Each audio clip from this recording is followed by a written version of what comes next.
take our retirement accounts.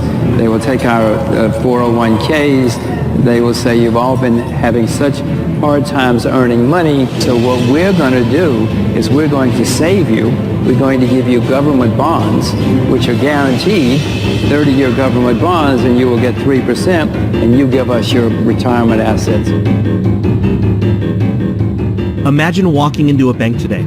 The banker gives you $3,000 and tells you you don't have to pay him back for 30 years.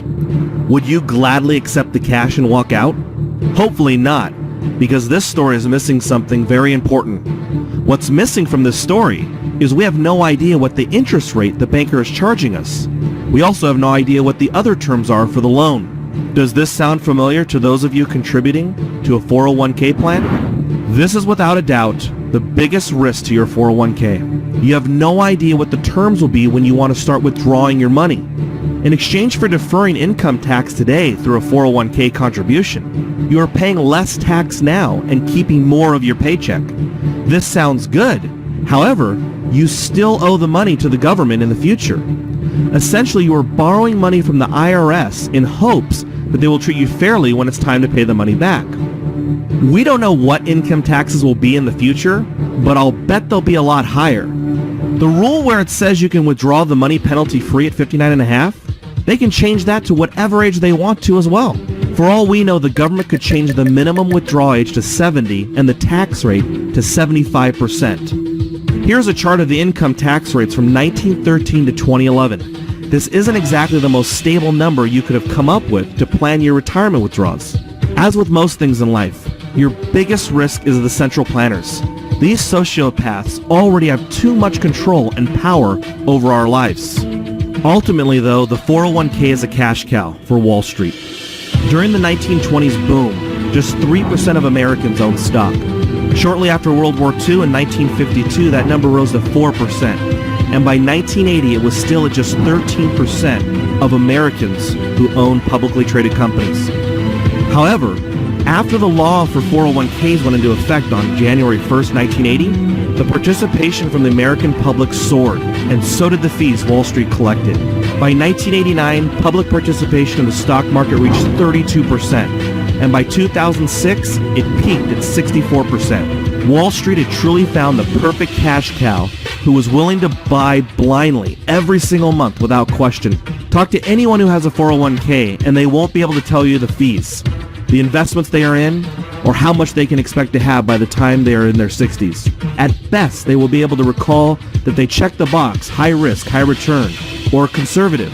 You know, like holding treasury bonds, which is literally lending money to the most bankrupt institution on planet Earth. Buyer beware. The 401k is a cash cow for Wall Street. There clearly has been a raid on these funds by the people of Wall Street, and it's cost the savers and the future retirees a lot of money that would otherwise be in their account, independent of the financial collapse. The fact is that the typical 401k investor is a financial novice. They don't know a stock from a line.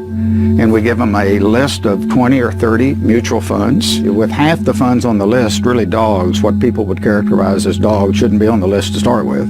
Now you got a bunch of economic wizards jumping in and taking money out of your retirement plan, and they don't want to tell you how much. You can't decipher it in simple English, and they're not interested in disclosing it or having any transparency about it. And most of the people that look at their 401ks have no idea that these fees are being taken out. No. Where would you find it? Where would you find these fees in this prospectus? There are legal fees, trustee fees, transactional fees, stewardship fees, bookkeeping fees, finder's fees, and the list goes on and on. Miller's committee has heard testimony that they can eat up half the income in some 401k plans over a 30-year span, but he has not been able to stop it. We tried to just put in some disclosure and transparency in these fees, and we felt the full fury of that financial lobbying. The 401k law was also written to keep your money trapped on Wall Street, only to be invested in a select group of mutual funds. The only way to get it out while you're young is to pay a fee. So you can't use your own savings to invest in a business, rental property, or anything outside of a Wall Street commission. After that, the plan from Wall Street is that if you allow them to manage your money for 3 decades, you should be in the lowest tax bracket when you make your withdrawals. Do you think the stockbrokers and mutual fund managers personally plan on being in the lowest tax bracket when they retire? By giving employers tax credits and deductions for setting up 401ks and even matching contributions, the U.S. government is literally subsidizing the biggest Wall Street banks and investment houses. Currently, there is roughly $3 trillion in 401k plans, with an average all-in cost annual fee of 2.58% according to Fidelity.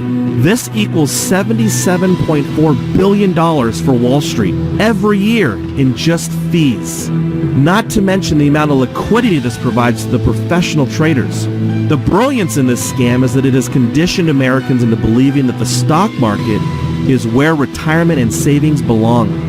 Because when you add up IRAs, 401ks, annuities, and other retirement strategies, that number is closer to $20 trillion. Recently, President Obama announced a plan to require businesses to automatically enroll their employees in IRA plans. This is reminiscent of the payroll tax withholding of the 1940s, which would put the government just one step away from being able to confiscate our retirement accounts in the future. Obama is already selling a MIRA, telling Americans it would be an account with good returns and no risk. In October of 2010, the National Seniors Council stated, a recent hearing sponsored by the Treasury and Labor Departments marked the beginning of the Obama administration's efforts to nationalize the nation's pension system and to eliminate private retirement accounts, including IRAs and 401k plans. They'll do what they think is necessary, and they'll use force, and they'll use intimidation, and they'll use guns, because you can't challenge the state. They're quite capable. The people I know in Washington are saying, well, you got to save the country. You can buy treasury bills from now on. So, no, I think that's very possible. There are plenty of alternatives to a 401k, starting with your own business, investments, specialized accounts that banks use themselves that are completely outside of the banking sector, cash flowing farmland and rental properties. Gambling your hard-earned wealth in a 401k shouldn't be an option.